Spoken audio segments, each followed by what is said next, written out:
All right, so let's talk about 2016. A massive EU-Canada trade deal almost completely fell apart.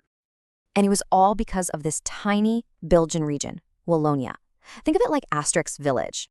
Just 3.6 million people holding a deal for over $500 million hostage. So how on earth did that happen? Well, it all starts with a really unique, kind of complicated Belgian principle. Basically, if a region handles a policy locally, it also gets a say on it internationally. So you can think of Belgium's federal system as the gun in this whole standoff. But it was the EU that loaded it by needing a yes from 38 different regional parliaments. And the reason they pulled the trigger? Pure politics. The Walloon government was fighting the national one. See, Wallonia's leader, Paul Magnette, was actually fighting for his political life at the time. By blocking this deal, he could steal thunder from his far-left rivals and look like a hero. And he had some powerful arguments. He called the deal a Trojan Horse for American companies. He also went after these special investor courts, saying they were a huge threat to the country's own laws.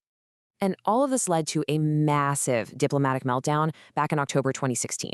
I mean, Canada's trade minister literally walked out, saying Europe just couldn't get a deal done. But underneath all the politics, there was a real economic fear, especially for Walloon farmers. So what about that predicted flood of Canadian beef? Well, spoiler alert, it never actually happened.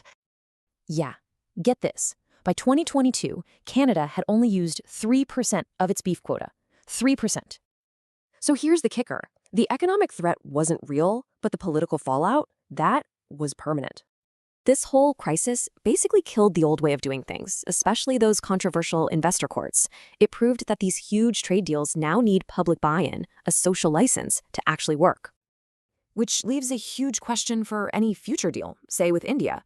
Is the era of the mega trade deal over?